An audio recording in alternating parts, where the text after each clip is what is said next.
We're here at Maitland Regional Art Gallery with Gordon Elliott as we install an exhibition from his wonderful collection. It's a dual collection, is that right, Gordon? That's correct. So yourself and your partner Michael collect together? Yes. How many works are in your collection? There are roughly 130, 128 to 130 works here on show, which is about a third of our collection. How long have you been collecting for? 22 years now. And why do you collect? Originally we just decided that we'd have original art on our walls at home. Yeah. So we started off with this work here by Joseph Frost, which is a lovely little work. It's a gouache work, nicely framed. It wasn't too expensive and it was a safe painting. So What do you mean by safe? pretty picture. Okay. So I didn't know very much about art at all. And so the collection basically shows how much we've grown in our collection over the years. So what we're going to do today is we're going to look at this as the first work that you acquired into your collection, but we're also going to look at the most recent work that you acquired into your collection. Which is very different from this. Yeah, so we might see a bit of contrast there, I think. Definitely. So how did you purchase this work? Was it through a gallery or through the secondary market? Through a gallery, yes. A local gallery in North Sydney. Yeah. We liked the work. It was Sydney Harbour, so as I said, it was a fairly safe painting to start with. Yep. And do you prefer to purchase through galleries so that you get to meet the artist and make that connection? We definitely like to meet the artists and get to know them because it's the stories behind the works and the stories behind the artists that we really like. And then once we've met an artist, and we try and get them to come to our house as well to see where their work lives and in what relation it is with other works that we have.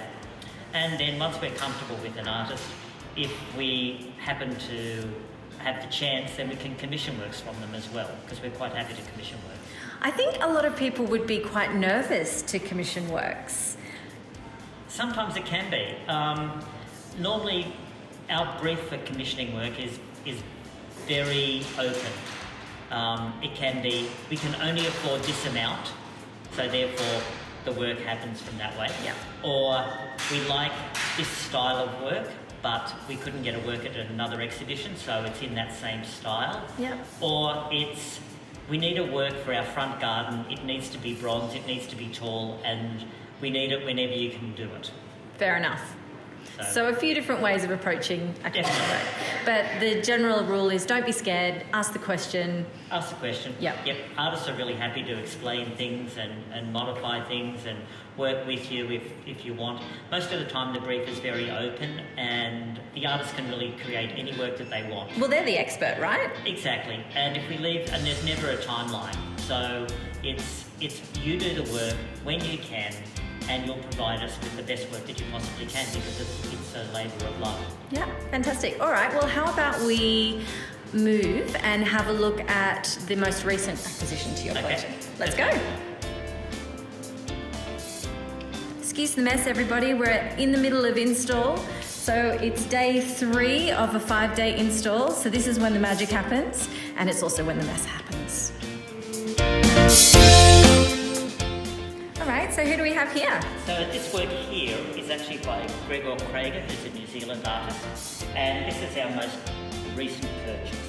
And in fact, we actually purchased this work for this show. Oh, fantastic. We had our Stegosaurus, which is on that side, and then we had a bronze dinosaur here, bronze brontosaurus here, and the reason we had the bronze one was that we were minding it for the artist. Being a New Zealand artist, he's changed his gallery here in Australia, and he, rather than send the work back to New Zealand, then bring it back, he just asked us if we would look after it for a while. So we had it here, but when Maitland decided to take our sideboard, and basically this is our kitchen, in our kitchen, we felt that the bronze one, because it wasn't ours, we asked the artist if he had another polished stainless steel work, and he happened to have one, so we then purchased this work to go with our other one. So why does the artist make sculptures of dinosaurs? It's all about going back to childhood, and like that they blow up toys. Yeah, because they seem like they've got a soft texture because they look like they've been blown up like balloons, but in fact they're stainless steel, They're stainless so steel, they're so quite they're hard. actually hard and heavy. Yeah, right. So it's that juxtaposition between, what looks soft and looks pliable is actually really heavy duty. Oh, wonderful. Well, thank you for your time today. Were there any other works that were particular favourites that you wanted to share? I guess that's kind of like asking somebody to name their favourite pet or their favourite child. It's hard to pick. We have lots of artists that we really like. Probably Ewan McLeod is one of our other major artists in our collection. And a very big supporter of Maitland Regional Art Gallery. We love Ewan. Yeah. So, I'll just move this work. This work here is a bronze spear and spear thrower by Robert Fielder. I like that your collection has a lot of different mediums in it. There's sculpture, there's 2D works, any digital? Yep, we do have digital works too. We have glass works as well, and we have ceramics. When you run out of wall space, you have to go to three-dimensional You've work. got to get a bit creative, Yep. right? And the creative part comes in, I bought a specific artwork because I knew exactly where it was going to be installed, and it's a neon work, and it goes in the office right above our desk. So it's actually a really nice light to work under, as well as being an artwork in itself. Dual purpose. Exactly.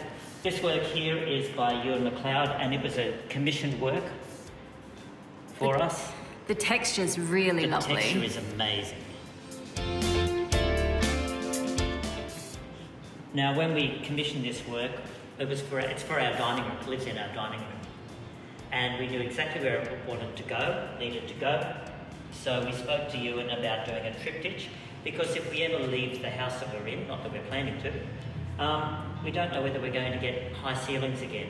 So technically, the work can run individually. That's really intelligent. But if you look at it, the top panel, the cave forms a head. The cave walls on this side form a torso, and the two figures form legs. So you have a figure that runs right through the three panels. I didn't pick that up until you mentioned it. Yeah. Now the other thing that when Ewan before he painted this work, he did two studies, and this is the one we preferred. But before he started the actual painting, I knew that he painted dogs as well. So I asked if he wouldn't mind painting like a dog in one of the panels. So he's actually painted a dog in all three panels for us. There's quite a few dogs in your collection, I've noticed. We love dogs. We love dogs. We don't have a dog, so our art is out. We have lots of art dogs, which are actually in some ways a lot cheaper because they don't eat anything. You don't have to take them for walks, and they don't get sick, so you don't have to go to the bed. Easier to look after, perhaps, Much easier. too. Much easier.